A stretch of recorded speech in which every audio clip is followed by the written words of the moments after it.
Good afternoon, everyone. Today, date is September 26, 2025. It's 2 o'clock PM and we're gonna open up a meeting for a special session. 29. 29. Oh, it's 29. Change that, 29. And turn it over to Will. Good morning or afternoon, commissioners. For the record, Will Van Vactor, County Manager. I want to thank everybody for being here today. We are going to be discussing core services for the Sheriff's Office. We'll also take a dive into different service level options for the Sheriff's Office. You should have in the packet that was provided at the end of last week, a couple of documents. One is a kind of written description of the state mandated services that a sheriff's office must provide. And the other is a core services description that the sheriff's office put together earlier this year. For today's presentation, what we're going to do is I'll kind of give a quick overview of what I think of when I think of core services. This is a conversation we're not only going to be having with the sheriff's office, but we're going to be having this with all of the departments over the next few months in an effort to ensure alignment across the organization, both between departments and with the board and all the departments here at the county. So there's a part of this presentation that you will see again in the future, as I'm hoping some of these presentations will kind of follow a similar format. The kind of one-off here today is we are going to take a deeper dive into the different level options for levels of service in the sheriff's office. So we're going to present on the core services description. The sheriff's office is going to present on the different options regarding levels of service. We'll have a brief conversation about state mandated services as well. And then we'll be looking for feedback from the board in terms of what additional information would be helpful to you. I do want to take an opportunity to kind of describe what we're not doing here today. As you might recall, the budget committee asked that I come back at the end of October to provide some recommendations in terms of what steps we can take to ensure financial sustainability at the sheriff's office. We are not talking numbers here today. We're not making recommendations regarding that sustainability. This presentation here today is really for information. It's to get that information in front of the board so the three of you can start to process it. We're not going to try to confuse the conversation with numbers today. We just want to talk about what are the core services, what are those different levels of service, receive any feedback from the board that you have. If you have questions you'd like staff to look into, and bring the answers back. That's what we're here for, and we'd love to have those sorts of questions from the board. So with all that said, Brian, I think I'm ready to start the presentation. And yours is the SO special. Yes.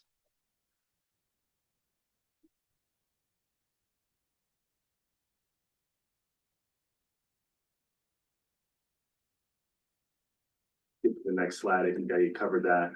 But again, this is the purpose of today's meeting. Review the core services description, quickly go over the state mandated services and have a presentation from the sheriff's office on the different service level options. And again, any feedback the board has, we'd love to hear it. Next slide. All right, so I want to start off with this description of core services. I think this kind of lines up with what my thoughts are of core services. So, I'll just read it for the sake of kind of emphasizing this definition. But core services in the public sector refer to the fundamental and essential functions that a government department or agency provides to fulfill its mission and serve the community. These services are vital for ensuring public welfare, security, and the effective administration of governmental responsibilities. They typically include primary functions critical to mission fulfillment, legally mandated or required services, essential public goods and services, operational sustainability. Key characteristics are that they are centrally aligned with mission and community needs, subject to public expectation and demand, prioritized in strategic and financial planning, and are a foundation of public trust and accountability. So one thing, you can leave it on that. That's what I'm just gonna say. The core services description doesn't say we're just providing the mandatory minimum levels of service. They are dictated and they vary from community to community, from local governmental agency to governmental agency. I think one of the key things on that prior slide is the note about kind of public expectation and demand. Some of what we may consider core services are because our citizens, our public expects that level of service. That may be different in Jefferson County or Multnomah County, but because we provided that service for 30 years or however long, the public expects it, even if the state or somebody else doesn't mandate it. So core services aren't just a minimum level.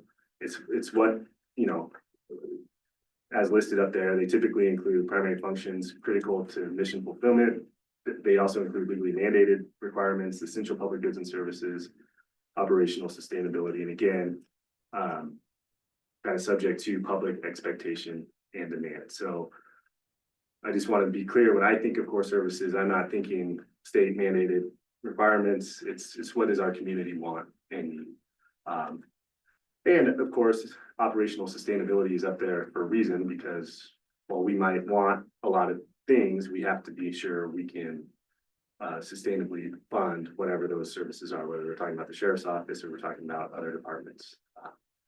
So with that in mind, what I'm going to do next is walk through the core services description that the sheriff's office prepared earlier this year. You have a copy of it in your packet. I'm going to go through these kind of quick just because I know you have copies of it and I don't want to just reread everything that's in there, but if we could skip to the next slide. The sheriff's office, when they prepared their core services description, they kind of divided it amongst some of their divisions, as well as highlighting some of the other services we provide, like civil process, which is required. So first one up there is law enforcement and patrol services. I think I'll just highlight kind of the impact. Patrol enhances public safety, reduces crime rates, provides rapid response to emergencies.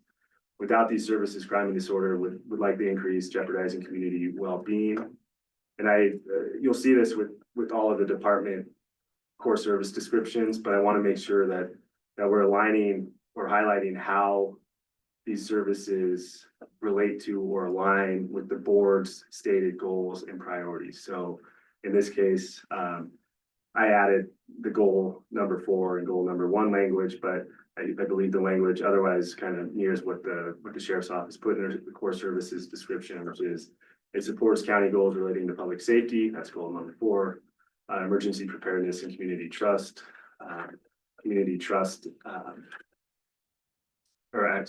Goal number 1, just for reference, goal number 1 was continue to provide outstanding service to the community. Goal number 4 is the public safety goal in the board's goals and priorities. Any questions on patrol? So if you go to the next slide, this is the jail. Again, the impact, maintain security and order within the county jail, ensuring compliance with legal detention standards and reducing recidivism. Lack of proper jail operations would lead to overcrowding and potential legal liabilities. Alignment with the board's goals, ensures legal compliance and public safety. Again, that goes to goal number 4 through responsible jail management. Skip into the next slide. Community corrections, so parole and probation. Impact reduces recidivism, supports offender rehabilitation, and enhances community safety by ensuring compliance with legal requirements. Without these services, the risk of repeat offenses would increase, leading to higher incarceration rates and greater public safety concerns. These services support the county's goals of reducing incarceration, reducing incarceration costs, promoting rehabilitation and enhancing long-term public safety. Just for reference, goal number 2 is to maximize current and future resources to maintain fiscal sustainability. Next slide, unless there's questions. Good. Yeah. Court security ensures the safety of judges, attorneys, staff, and the public, preventing disruptions that could compromise the judicial process. Without court security, there would be an increased risk of violence, intimidation, and interruption in legal proceedings. Again, aligns with the board's goals and priorities by supporting the efficient administration of justice by maintaining a secure and orderly court environment. So that's public safety, as well as, it's not up there, but this would also touch goal number 1 regarding outstanding service for the community.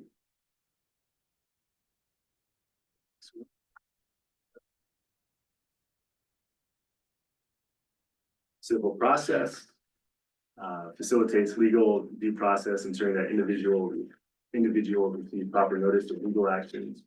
Without these services, court cases and legal proceedings could be delayed or compromised. Alignment with board's goals supports the rule of law by ensuring timely and effective delivery of legal documents and enforcement of court orders. Again, goal number 1 and goal number 4, as set by the board earlier this year. Next one. Emergency management, emergency management saves lives and minimizes damage during emergencies. Without these services, the county would be unprepared for a crisis, leading to increased casualties and losses. Again, this is a public safety related goal.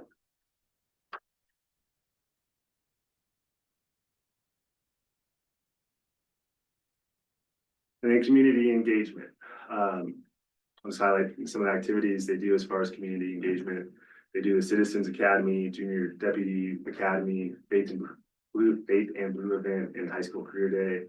The impact is it strengthens community trust, reduces crime through proactive measures, and enhances overall public confidence in law enforcement.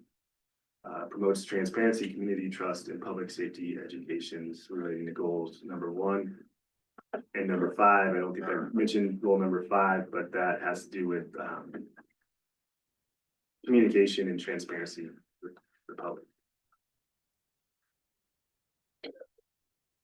So that's just a quick overview of I think it's about a 3-page core services description from the sheriff's office. 2.5 pages. And that description highlights kind of what they've identified as those core services that they provide the community. I also wanted to just touch on, because I think these are important pieces of information to have as we're talking about core services, levels of service. I think it's important to understand what the sheriff's office, and as we get into it, we'll do this with the other departments as well, but what are the state mandated services that the county has to provide under statute. There's a list of the applicable statutes that you were provided last week as part of your packet. I'm not going to walk through all of those, but we commonly hear about the 4 that are up on the screen right now. Civil process, the state mandated. We have to provide a certain level of jail operations, so staffing, inmate supervision, medical, legal access. That is required by statute. Court security is required by statute, and then emergency response is required as well. So with state, statutory requirements, those are minimums. We have no ability to waive those responsibilities. We must provide that as a minimum. What's an AFRAIS? I don't know, it must be in the statute. You got any idea? What? AFRAI? Afraid means a scuffle. Thank you, Nigel. You're welcome. All right. New word I can incorporate into my lingo. All right, so at this point, what I'd like to do is ask the sheriff's office to come up and present to the board on the different, levels of service. It's not like, I want to be clear, like, we're gonna be talking mostly about like 3 different levels of service, a minimum, middle, and an ideal level of service. Just because we're talking about those 3, doesn't mean those are the only 3 options. There's obviously room, other than what you can't go below minimum, but there's obviously room to play around. But I think the way that the sheriff's office has put this together, I think it gives a pretty clear picture of what, what it would look like if the county only funded the minimum level of service. That middle ground or an ideal level of service. So I hope it kind of provides some clarity in terms of what those options are. And then again, we can always get creative in terms of how we play around within those boxes as we move forward with this process. But I'd like to have the sheriff's office come up.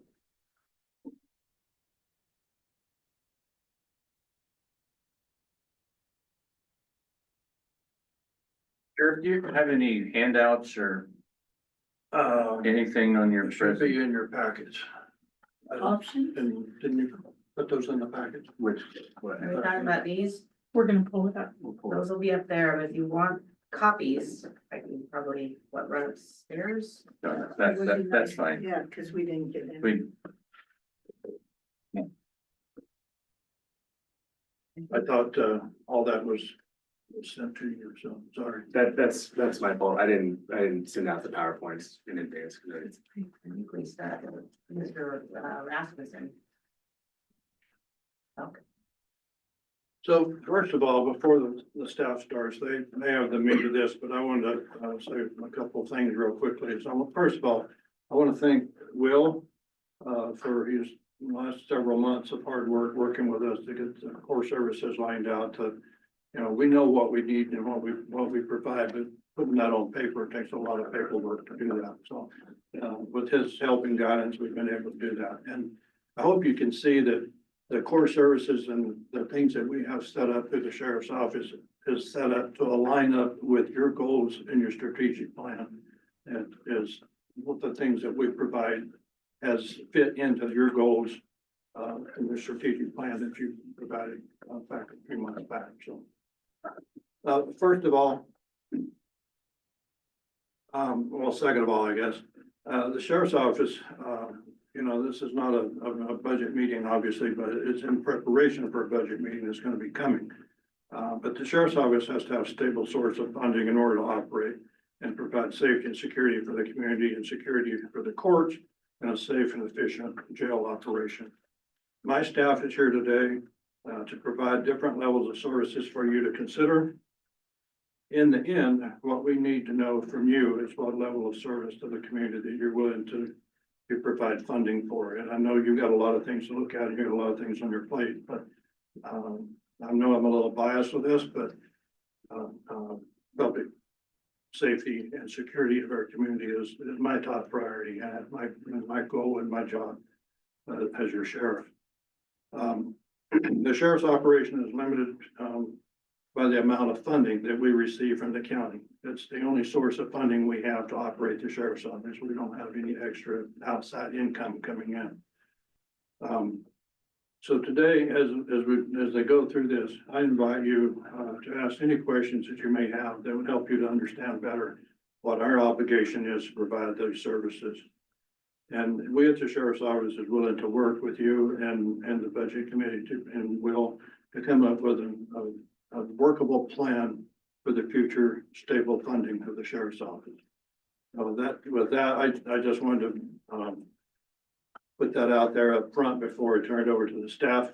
They put a lot of effort in this. We've had different levels of modification of it, cutting it down shorter and make the presentation shorter so that we can get the information out to you. So without any further thing, I'll turn this over to you. Okay, Lieutenant Rasmussen from the jail.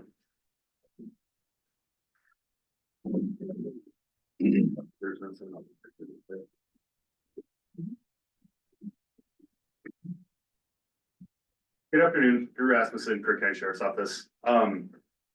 so I have a lot of trying to cover, and I know I'm not trying to take all day, so I'm gonna talk fast. If I'm plowing along and I need to slow down, please interrupt me. Just so for the sake of time, I time myself and I gotta speak kind of quick.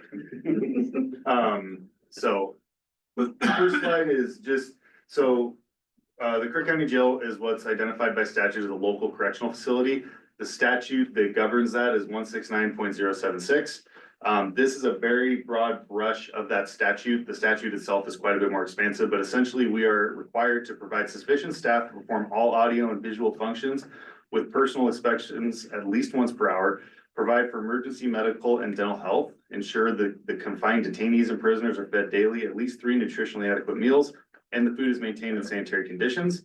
Ensure the facility remains clean and each detainee or prisoner is provided materials to maintain personal hygiene and clean clothing. Safeguard and ensure prisoners' legal rights to access legal materials are protected and maintain a comprehensive written policy that lines up with these statutes. That is not all of the things that are lined out in statute. There are some others. This is just kind of that condensed bare bones version, just to kind of give you an idea of what we're required to do. So the next slide is where we're at currently as far as staffing wise, and I would say this is kind of that middle ground is where we're currently at. When you look at that organization chart, the reds are vacant positions currently. The light blue on the bottom is 2 deputies we have in backgrounds, and then I have 1 trainee in our field training program, and that's the green one in the bottom. And then the blues, just the dark blue is just certified on the floor deputies and sergeants. Right now we have set up with teams of 5, 1 court security deputy, and then 1 transition deputy, which is just a dual certified with parole and probation deputy. With this staffing plan, we have the ability to house most new arrests without a matrix system. Current operational capacity, if we were to really push it, is about 65 to 70. That's because of classification. It's an 86 bed facility, but if you have maximums and you have violent people, it's gonna just bring that number down. So operationally, it's about a 65 to 70 max to be comfortable, and that's kind of not being comfortable. Patrol currently assists with coverage on most night shifts, currently pretty much all night shifts, and some day shifts because 2 teams are currently short 1 body to even make our minimums. Those reds, you can see we're at 2 teams of 3. So we have to fill the gap either with overtime or with patrol coming in and helping out. Any hospital transport or comprehensive medical care only remains in custody if the charges are significant. Otherwise, they get medically released. We just don't have the time or the people to sit on at the hospital. Staff are able to respond to and control most emergencies in the jail, to include medical emergencies, combative suicides and fights, suicide attempts. Patrol staff will respond to the jail to assist with safely controlling combative subjects and other emergencies. Combatives is the most common. Transition deputy and myself manage warrant entry for all incoming warrants in Crook County. The Justice Center has 1 designated deputy who works the front door and runs the metal detector and the package scanner. Staff currently must work overtime for in-custody court or transport stuff, or I have to cover it. Moving to the next slide. So this is ideal. This is what's been pitched in the past. So these are 6-man teams. And then on the right-hand side is a team assigned to the courthouse. And again, this is ideal. So with this system, we would have the ability to house all new arrests regardless of crime, impairment, mental illness, or medical risk. A Justice Center assigned team that can manage securing the front entrance, courtroom security, in custody hearings, trials, and transports. A jail assigned admin who can assist with extraditions, billing, supply ordering, and warrant entry and clearance. This gives us adequate staffing to cover vacation, illness, FMLA, and necessary training, higher visibility in the living areas to prevent incidents from occurring, and faster response when they do, and the ability to safely control combative subjects with minimal risk to the staff or the inmate. This just is the safest, most, highest level of ability in the jail. And this would give us the ability to completely pack that jail with 86 people if we absolutely had to, and manage it to the level that we want. Moving to the next slide. So now we're getting into the critical, less than ideal staffing. What it is it's essentially 4 on days and 3 on nights. The reason there's 1 extra on day shift is we have a lot more movement during the day with attorney visits, medical, court. There's just a lot more movement throughout the day. So night shift drops down when we would lock down at night. Because the night shifts only have 2 deputies on the floor, the jail will modify their operational capacity to a 15-to-1 ratio per staff member. That makes a cap at 30. The ratio is the best practice to ensure staff can safely complete the required duties, and it can decrease depending on the number of violent inmates in custody. The problem is just the ability to keep the inmates safe and keep the staff safe and still perform the duties that we are expected to perform at the level we perform them. When capacity has been reached, the jail will utilize a matrix system, release the best qualified candidate per the guidelines. And the jail will, in that case, revert to practices that existed prior to the new jail's opening. Justice Center will not have courtroom security. The jail commander and patrol staff will manage in custody matters and transports. It gives us inadequate staffing to cover time off. It requires patrol to break down and cover long-term in the jail or mandatory overtime to cover. Any major medical concern, hospitalization, or overdose will require emergency release due to the inability to cover the trip. And staff will be unable to enter the pod or cell during a major incident until sufficient staff to have arrived. It's not safe for us to roll into a 3-on-1 fight with one person. So you have to kind of wait and get your backup in place before you can enter, and that just leaves more time for the incident to escalate. And kind of the last bullet point, this jail was built for and by the community. It is expected to be used, and the staffing plan starts to kind of fail that expectation because we're reverting to a matrix system and letting people out that may not have otherwise been released. And then bare bones minimums. So this is absolute minimum. This would be 1 deputy in control and 1 working on the floor, 1 sergeant assigned to the jail. And I left the jail commander position up there, but essentially that position reverts to a deputy position and is on a team. It just kind of sees where that's just so you can see kind of where it fell. Sheriff, under sheriff, and patrol handle all Justice Center security and in custody transports. Staff illness or vacation requires significant overtime or other divisions to cover the jail, to include the sheriff or the under sheriff. Anybody that's highly impaired, mentally ill, or suicidal will require a cite and release, or patrol will be reassigned to the jail to assist with managing that person if their charges are significant. It just isn't safe to have one-on-one when you have something that high risk or that exceptionally mentally ill unless you have that backup person in there. Any combative inmate or emergency will require the assistance of patrol or another agency before jail staff can enter. Even that same ratio, that brings our operational capacity down to 15, which is the old facility, before the new jail opened, their operational capacity was 16. So it's right in that same ballpark. And again, depending on your number of violent or high-risk arrestees, that number can fluctuate. If a female is not on duty, female arrestees will either be refused or patrol will have to break down and directly observe that female arrestee until a female deputy can search her. We can't cross-gender search outside unless there's what's called an exigent circumstance.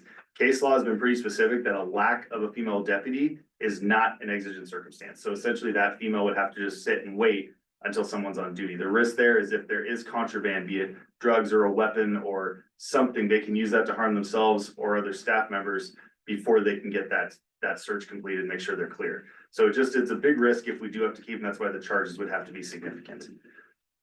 I blew through those slides awful fast. Is there any questions specific to me before I sit down? Yes. How often are we at full capacity? Full capacity, so the highest the jail's ever been, to my knowledge, is right around 70. And that was when we first opened. Currently, we sit in the, throughout the summer, we were right around 45 to 50 was kind of our average. This 45 to 50 was unique in the level of violent crimes coming into the facility. We saw a level of violence in the second quarter of the year that I've never seen in my time in Crook County. We had more violent felony arrests in the month of June than we did in January, February, March combined. It was just a very violent summer. And then we had a couple of high profile inmates in custody that required pretty special care needs, but usually we're sitting in that 40 to 50 range pretty consistently throughout the year. Anything else for me? Can I just make just a please. observational kind of clarification? Yes. So the org charts that are up, that were presented here don't include all of the jail staff, right? They don't have the nurses, medical assistants. And our office doctor, support, doctor. So they're really referring to the deputies. This is just sworn staff. So the medical team is a pretty hard, it's a pretty hard one to quantify. Because where I'm at right now is at minimum, is what I would consider minimums. We have 2 nurses that are there. We have a nurse every day, but not 24/7. And then we have our doctor who's a contract doctor. The nurses, without them, you might as well not have the jail. Their ability to continue medication, to prescribe medication or carry out the doctor's prescriptions and then make assessments and do those necessary things they're non-negotiable in the jail. And right now, we actually get that one doc the jail ever gets from CIS is we don't have 24/7 medical care. They recognize that's outside of our capacity right now, but they do mention that in every evaluation we get. We have a nurse there 7 days a week, and the nursing staff I have right now is as incredible a team as we've ever had, that I've ever worked around in my entire career in corrections. I can't speak higher of all of them. So the necessity of them is very hard to quantify because they're so mandatory. So there's not a lot of flexibility there, because the information I'm looking at, whether it's ideal, critical, statutory minimum, there's 2 nurses. Yes, I would say For so. all those. Yeah, for all we've those. functioned with less, and the jail goes into such a critical mode and it burns out a nurse. We've never been able to keep a nurse if we've only ever had one. It just is too much of a workload. It ends up being a 24/7 job. Staff are constantly calling them. You're getting high risk arrestees all through the night. Criminals don't take a break, and so the nurses don't get to take one either. So having that second one is crucial for being able to bridge the gap for the other one. And it puts a bigger liability on the deputies, Yes. because then the deputies are passing meds, which isn't a good idea.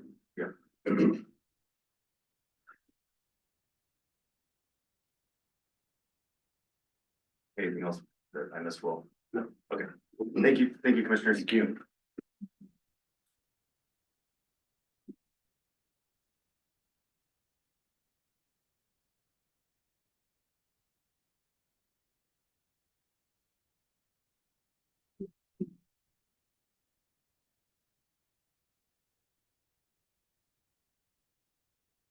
Afternoon, Commissioners. Mitch Madden, Patrol Lieutenant with the Sheriff's Office.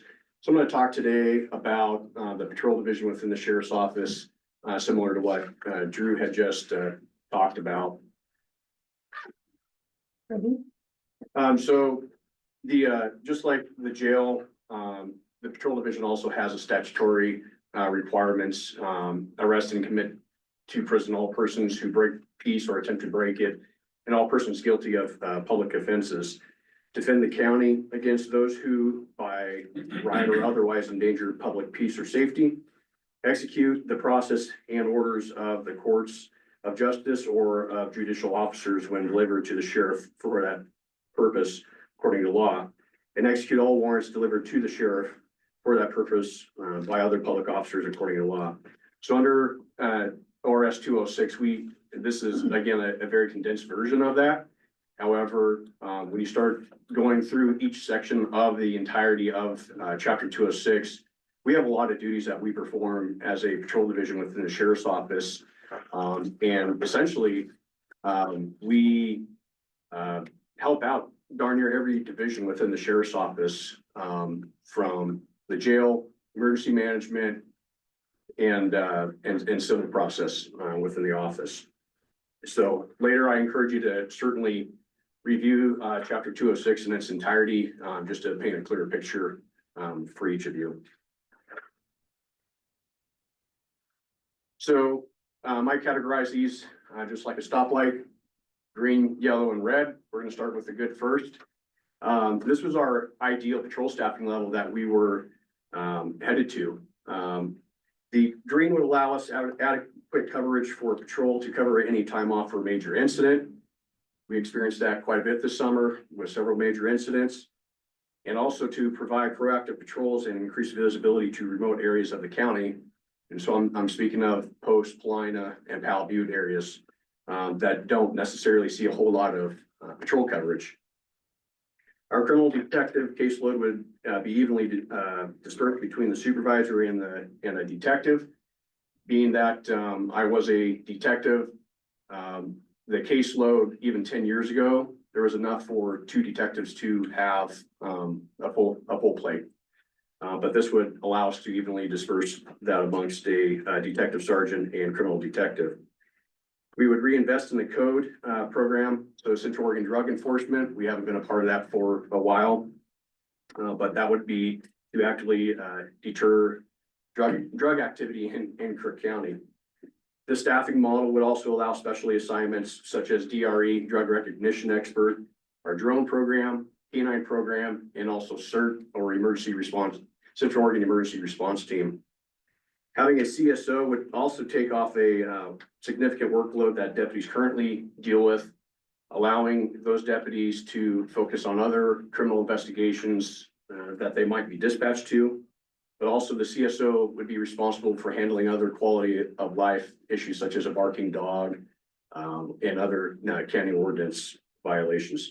So as you can see, with this staffing model, we would have adequate supervisors covering each team. Currently, the patrol team has 4 separate teams, but we would have enough patrol staff on duty to cover the time off, any unexpected emergencies that the county might experience, and we wouldn't be scrambling for additional resources. So yellow, this is where we are at as of September 2nd of this year.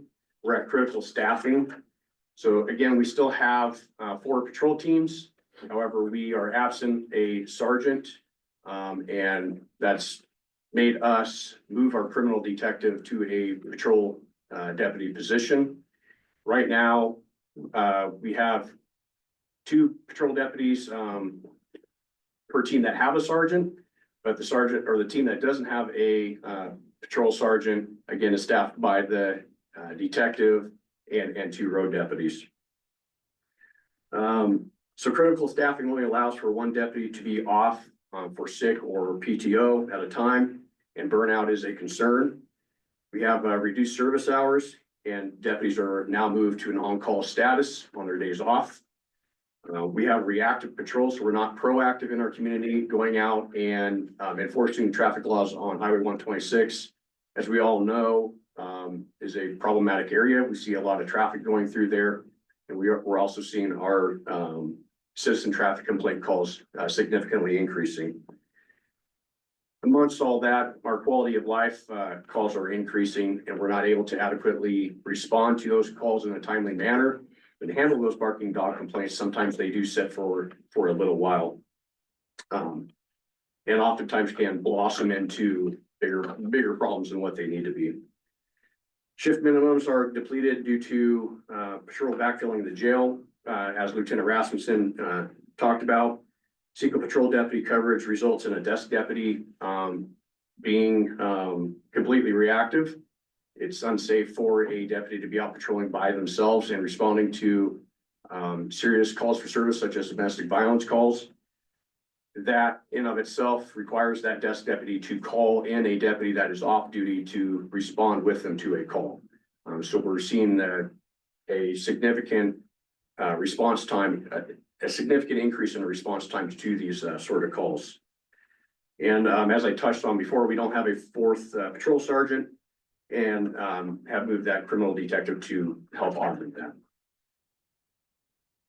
Red, this will be our statutory minimum, worst case scenario. As you can see, we would be very bare bones staff. We would exclusively be a reactive patrol and would have to triage calls for service, response to only serious in progress person crimes. The impact on our citizens is extreme, and recovery from the negative impact on citizens will likely take several years. The liability in this situation is significant to the county, but we're still statutorily required to serve civil papers, which again is what the sheriff's office or the patrol division helps out with. We also have a lack of significant resources for major incidents, as we've experienced over the last several years that occur within our county.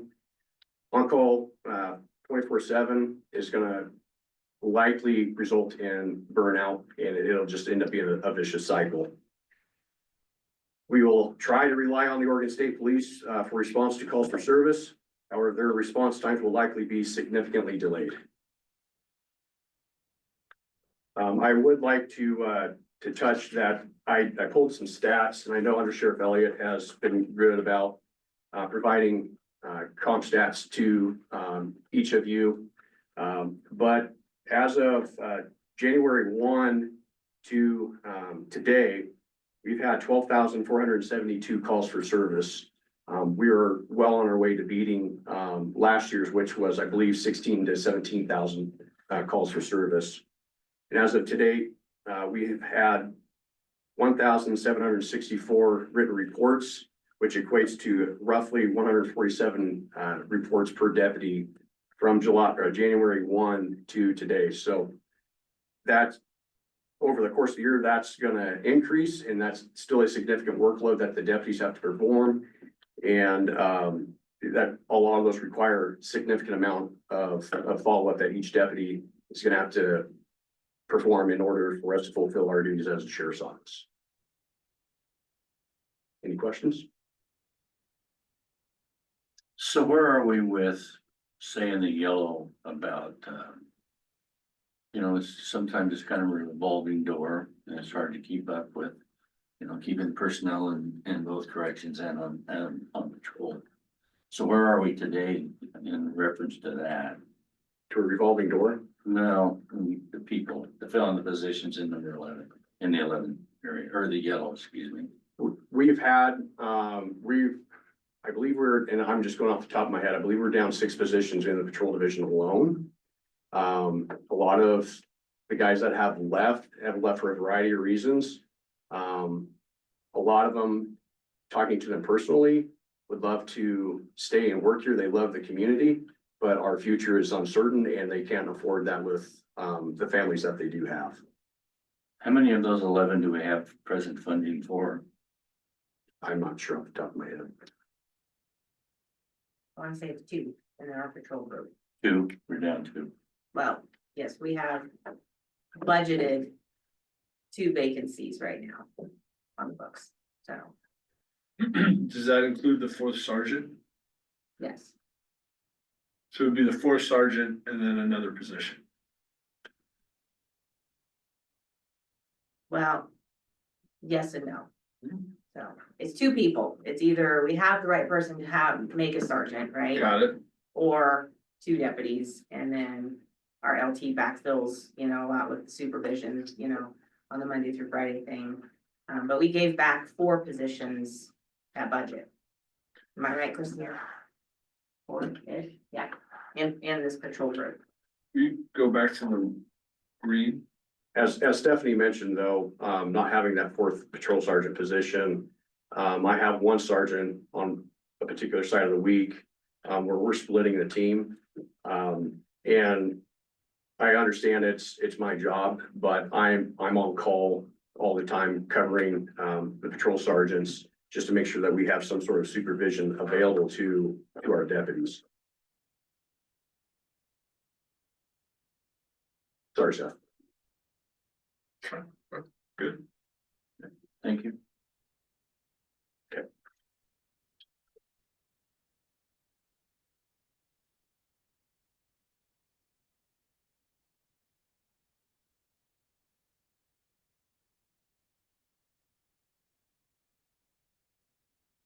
Good afternoon, Commissioners. Aaron Boyce, Lieutenant for Community Corrections, Parole and Probation Division. Go to that first slide. So this is the Oregon revised statute that I believe it was 1995, gave parole and probation services to the county. So this is what outlines the county having responsibility to provide parole and probation services. In Crook County, that is a division of the sheriff's office. So this is what this is outlining. It's outlining the community corrections receives funding through grant and aid from the Department of Corrections. For people on supervision for all felonies, certain designated persons misdemeanors, and then drug enforcement misdemeanors also.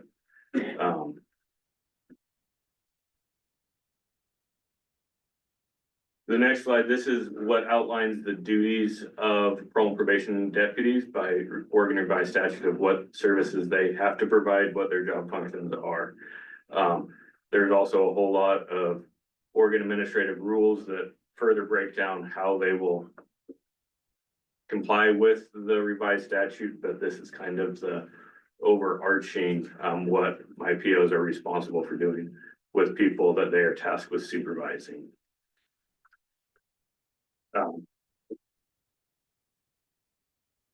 So this would be my ideal staffing level for my division.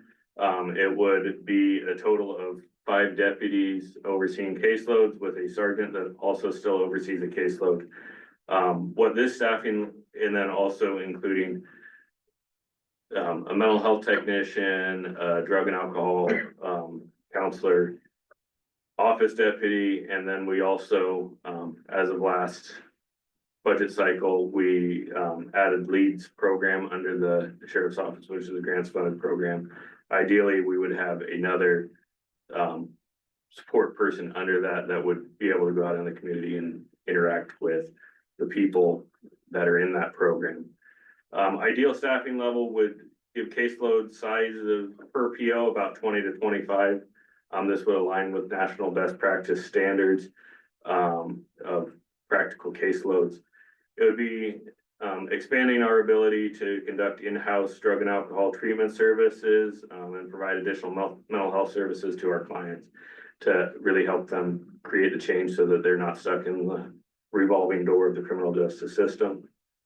This would allow us to meet all OARs around case planning, contact standards, risk assessment, sex offender notification leveling, which all fall under my office.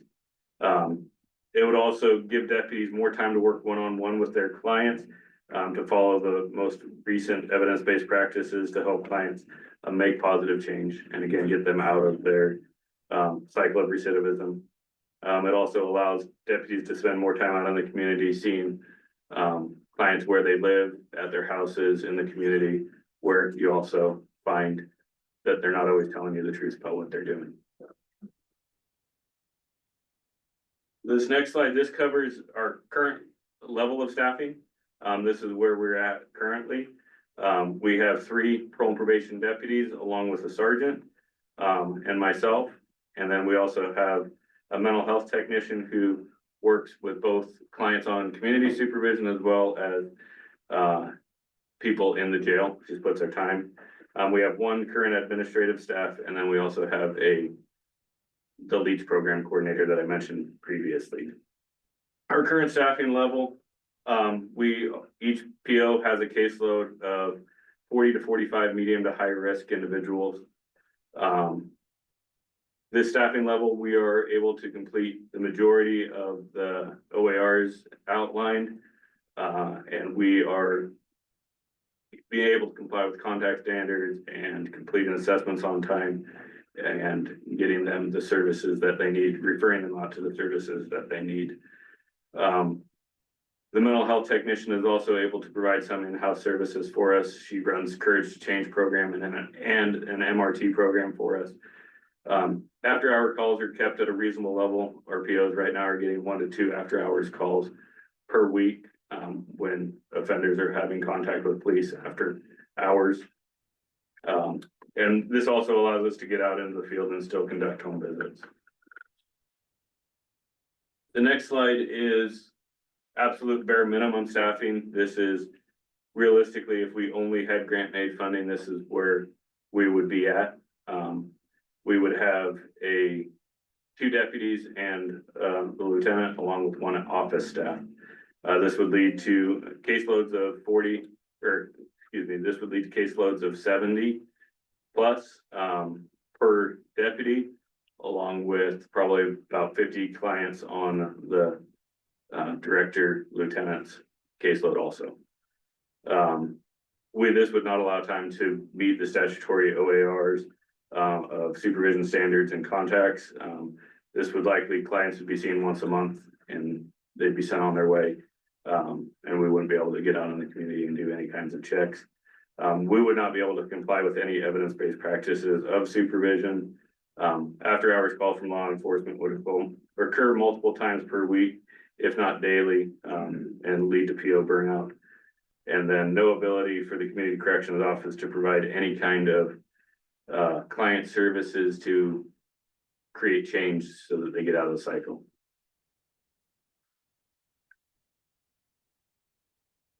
Any questions about parole and probation services that I can answer, or? Just the yellow was previously paid for by the state, but they reduced the amount. So yellow is currently funded through a mix of grant and aid funding and competitive grants. This is where we're at. They did reduce grant and aid funding this year. I think we lost about $34,000 less than what we got last time. So, and that's due to a reduction in the number of people on supervision. It's a formula that the state comes up with, and we get a percentage of overall people on supervision. We get a percentage of that statewide, they break it down.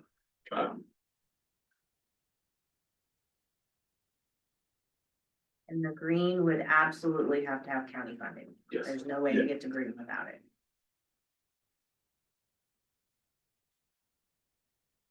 Thank you, Commissioner. You know, I suppose we have a forecast also from the state that this is probably going to continue to lose funding from the state. So, right now, obviously the state is in a very large budget deficit. As far as reductions in community corrections, that's up in the air. I can say if there was reductions in our grant and aid funding from what it currently is set at for this biennium, that would possibly trigger some other statutes. So I don't foresee that happening for the grant and aid funding. There is a real possibility that some of our other grant from the Criminal Justice Commission could see reductions mid-biennium. That's something that we will have to be watching for during the 26th session of the Oregon legislature.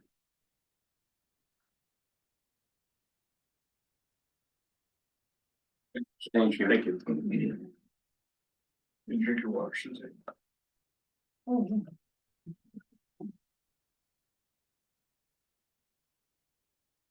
Hello, Bill Elliott, Sheriff's Office for the record.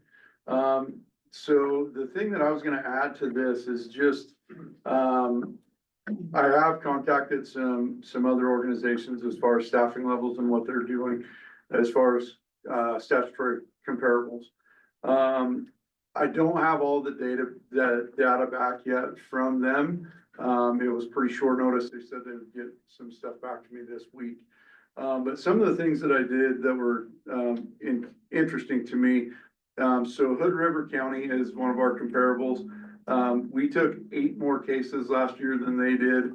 But we had 10,000 more calls for service than they had. And they have, and so their staffing model is that they drop down to single person coverage. On occasion, when they can't cover, they just have one guy out. They try to have 2, but they do drop to 1. Union County is another one. I talked to them verbally. They're supposed to give me some numbers. I don't have their calls for service yet, but they dropped down to one deputy coverage. And then Baker County, they dropped down to 1 person as well. Their caseload is roughly, well, it's over half of what ours is.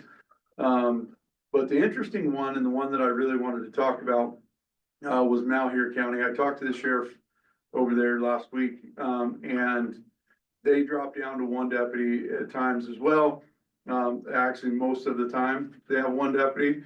One thing that I didn't know until I talked to him is that they've had 3 officer-involved shootings this year. And he told me that 2 of those are completely attributed to having 1 deputy on. So that's just kind of some of the points that I would like to bring up on the patrol stuff. And then the jail things, just one jail item real quick. The inmate population that Drew was talking about, we have 3 people currently incarcerated on homicide. So I do think that that's important to note. And then the stats year to date on the Justice Center, coming off the heels of the court security meeting. And I include the Justice Center stats and the comm stats every month. But year to date for this year, 1 person in the Justice Center has screened 28,142 people into the Justice Center, just from January to today. And then 650 knives have been turned away, 28 pepper sprays, 2 tasers, and 7 firearms have been turned away from getting into the facility. Flagged court security, which is one Susie, you asked me a question last week about it. It's just something where the court wants, they see a problem, so request additional people. There's been 67 cases this year, that have been flagged for security. And then an incident that required an additional deputy to respond to the courtroom, there's been 71 of those this year. So, When they're additional deputies called to the courtroom, are they there for a period of time or they're there for the case or how long is that? It just depends. it depends, Just depends on so for example, like in specialty court, which is, drug court or mental health court. If someone's not following the rules and, the attorneys talk beforehand and then they decide that they're going to, remand the person or arrest them, put them in jail, they'll call ahead of time. And so one of the patrol guys goes and sits in court. And the problem is with that though, is it's not time specific. And so sometimes they sit up there for 10 minutes, sometimes they sit up there for an hour, or something like that. So it really fluctuates a lot on how long they sit up there. But it's generally a patrol guy that covers that. Thank you, Bud. I do believe your utilization of your one person at the front door is, probably the very best way to help control that situation. I agree. I think that, although not ideal, I do think that that's the best way to curb, to get the most bang for our buck with what we have. Like I said, although not ideal, I think that is the best way, the best use of that one person, by doing that. I also know that the judges want folks in the courtroom, but, we just can't do it all the time. I was a little disappointed to hear that they had not had the funding to do the program that we were all kind of anticipating would maybe help us out, so. Yes, that was the first I heard of that was today. Me too. You have stats from Hood River that one of our comparables that says how many they have come through there in a month and how So, many deputies they have on duty. yes, so, Hood River, I said patrol wise, they go down to single person coverage. They have 2 people on at all times in their courtroom or in their courthouse. They screened 1,639 people in August last month, and we screened 3,006. But their sheriff's office and parole and probation office is in the courthouse also. I'm still waiting on numbers from Baker County, numbers from Malheur County, Tillamook, and Union, Jefferson, and Curry, and Wasco.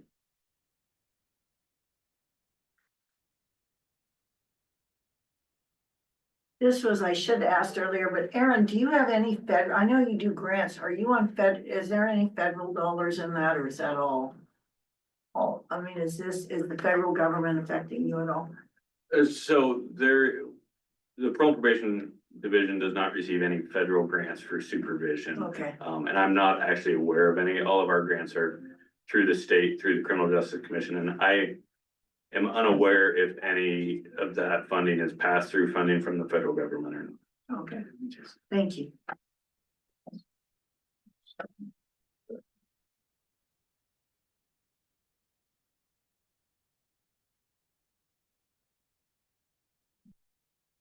Is there any way, Stephanie, that we can get a copy of the green, yellow, that you did for the 3? That would be really helpful. You have it.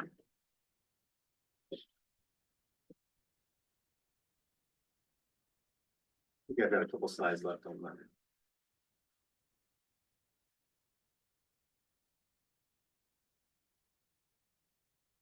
It's good. So this is just kind of just a quick summary of kind of what the different levels of service provide. Minimum is more reactive, increased compliance risk, higher liability exposure. Current mid-level balances some of the mandates, allows for some public safety presence, and then the ideal that the sheriff's office was discussing is more proactive, flexible. It has more of a community presence and partnership. So that's just that was kind of my interpretation of what I heard when the sheriff's office presented this information to me earlier this summer. I wanted to, I think we're getting towards the end, so if we wanna skip to the. So Commissioner Hermrich asked for a copy of the PowerPoint from the sheriff's office. We definitely provide that. I'm curious if the board would find it helpful if, we put together some tables for each of the divisions that kind of, with some columns for each level of service and included kind of a breakdown so you can see where the services start to drop off as you go from ideal to mid to minimum. So they're all kind of right there next to each other instead of on separate slides. If that would be helpful, I'd be happy to put something like that together. And then as I mentioned earlier, as we started, there's no money talk here today. I really wanted to have the board have the opportunity to hear about the different levels of service without that money component. I want the board to get comfortable with what the different levels of service look like. So with that in mind, knowing that we're not putting price tags on anything at this moment, is there any additional information beyond the PowerPoint, beyond kind of trying to put that table together? Is there any other information that would help the board better understand the different levels of service or just the core services description generally? Can anybody think of anything else that would be helpful? Yeah, maybe look into what the potential state next steps are with parole and probation. Yeah, I mean, I know it's shifting sands over there, but it would be interesting to see if we can get an idea of what that looks like, if there's gonna be a huge loss there. Or moderate.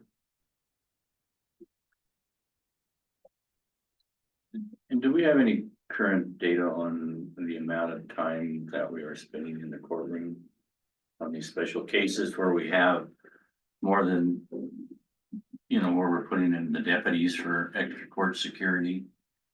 Do we have an hour basis on that information? Yes-ish. We do have some stats.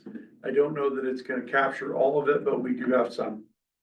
I think that would, not that we could get anywhere with it, but I don't think, but once we have the data, maybe we can work in that direction. And then also on your stats on how much backup are you giving the Oregon State Police and how much are they giving you? It varies. I know that, some of the guys, it just varies on who's around. Sometimes they're here, sometimes they're not. I can say in recent past, I asked for help on the March Crook fire, being a state highway. And I know that there wasn't, one of the sergeants came over, but they didn't really provide much help, for the safety of the firefighters on that fire. And to be fair, I also know that, we asked for some additional signage from ODOT. They weren't willing to provide the signage. And so our road department with Mitch's help, put up the signage and reduce speeds so that people would slow down and not run over a firefighter. So, I called the lieutenant was very great. I called him and I talked to him and he said, yeah, and then the sergeant he was at the meetings, but he didn't provide any extra. Why wouldn't ODOT provide signage? Because they wanted to do a traffic study, and car Are you count. joking me? No. They want to do a traffic study with car counts and then Then they get could. basically legislation to approve a reduction in speed during an emergency event. So then the fire be over. So we took it upon ourselves to, use the resources that we had available. Brad was great to work with and, we got it done. Well, Mitch and Brad got it done. I'm really sorry to hear that. And I think you did a great job too, and it's also noted that there weren't any road closures on the main highway because of the fire. You were able to continue moving traffic through safely. I think that was a good sign. And I would begin also on it, how many accidents and how much time does the county spend on the state highways?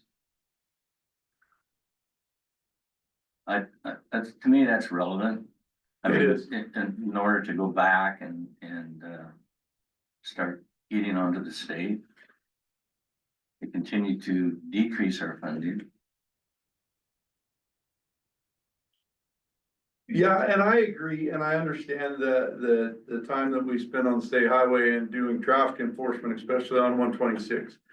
Or responding to crashes on 126. I guess the argument that I have, on that is, you know, what the community expects from us and the level of service that they expect from us. And I do know that there has been conversations in past years, of, you know, hey, that's a state highway, let OSP handle it. But it's not really doing a service for our community or our citizens. But And I realize that, but we can't get that information out to the citizens if we don't have it. that's true, yeah. What about, backing up the police versus how much they back us up? So on that, and this is, just shooting from the hip, because again, I don't have any hard data on that. But I will say that in the 21 years that I've been here, our relationship with the city police department has done a 180. We have a really good relationship with them now. I do know that, well, for example, we're not covering 24 hours now. And I know that the city guys are, and they will respond to things. They help us out as much as we help them, really. That's all I was wondering. I mean, on a big call, we had a pretty significant call last Saturday. And they didn't have any supervision on, we did. And our guys, outnumbered the city guys really down on 9th Street, but I also know that that's reciprocated. And we had, well, for example, a few weeks ago, we had a pretty bad case, out in the county, and, the city guys were there to help us too. So it's reciprocated. It's pretty, I like it. We have a really good relationship. We're both very small agencies compared to other agencies in the state, and we have to support each other in order to survive. So they support us, we support them, like Bill said. So it's just the way we do business. It's not us doing everything for them. They share and help us out as well. I'll try to see what I can come up with on those other numbers. That'd be great.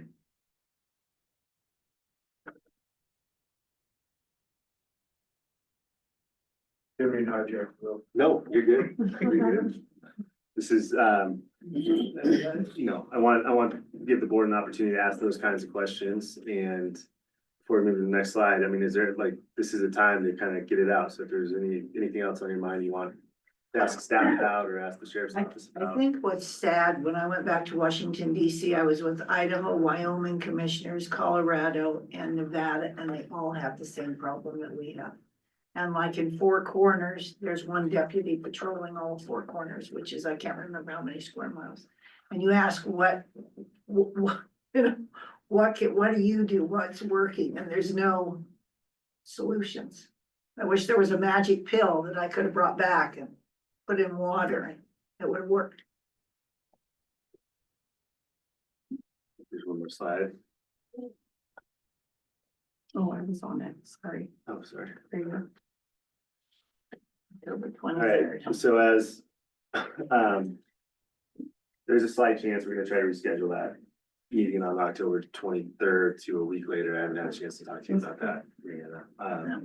But we are tentatively scheduled for October 23rd. In advance of that, my feeling is that we likely need to have one more special meeting. The staff can put together some of the information that was requested. Sheriff's office can provide some of the additional information that was requested. We can present that to you. I want to give the commissioners an opportunity to kind of process what you heard today. But we do need to have a conversation about, I think just to kind of continue the level of service conversation, we do need to have a conversation about what those levels of service cost. But I wanted this today to be an opportunity for you to just kind of hear what those levels of service look like, what it means to have, you know, a minimum level of service versus an ideal or, middle or the ground level of service. So, you know, just an ask that you guys kind of think about it, get a feel for what you're comfortable with, but I think we need to come back with one more quick special meeting to talk about the numbers before that October 23rd meeting. And we can get the information you guys requested today, and get that put together to be a part of that conversation. So if that sounds okay with you, we'll work towards getting that scheduled. Just related note, but in regard to other departments, we will be scheduling a series of special meetings over the next couple of months to get through all of the departments, including sooner than later, another special meeting to talk about the health department and the library's core service description. So those are coming up here shortly. I don't think we scheduled that one yet, but we're moving towards that in the next couple of weeks. Great. Well, thank you guys, everybody, for doing this. It's a lot of work. You guys have anything more you wanna say? I'm sorry. Do you have anything more you wanna say? I think it's been pretty well covered. I don't really have anything more to add to it than what they've already covered, because they're the experts. That's why they do what they do. The only other thing I'd say is that, you know, I really appreciate all the hard work that Will has put into this, and Christina has been at our meetings as well, for the financial side of it. And so, we wouldn't be where we're at today without their hard work, and we really appreciate that. Otherwise, that's all I have. Thank you. Thank you. And I appreciate all the hard work the sheriff's office has put in, you know, this level of service presentations. I know you guys have put a ton of work into those over the last few months, so it's greatly appreciated, and all the information you guys are constantly providing. So thank you. I think the communication's great, so. And I can't forget the fact that this one right here has been doing all the work on my part anyway, I should say that. So she keeps me lined out and keeps everything straight. So I can't thank everybody without thanking her too, so. Yeah. Thank you, Stephanie. You're welcome. I'm a true delight. Brian, before we wrap up, I might just suggest that you see if there's any public comment. Is there any public comment? Is there any public comment online? If there is, put it in your chat box and we'll unlock it. I think I'd like to make one comment. Sure. Sir, could you come up to the mic and introduce yourself for the record? Yes. Okay, yeah, my name is Nigel Ballard, resident of Prineville, and I manage the EOC and a volunteer with the search and rescue, which comes under the sheriff. The comment about the sheriff's staffing levels. We have a lot of search and rescue missions way out in the Ocho, which if search and rescue wasn't there, a sheriff deputy would have to go out, which, you know, could be a third or half of his shift. Now, we're unpaid volunteers, mostly retired.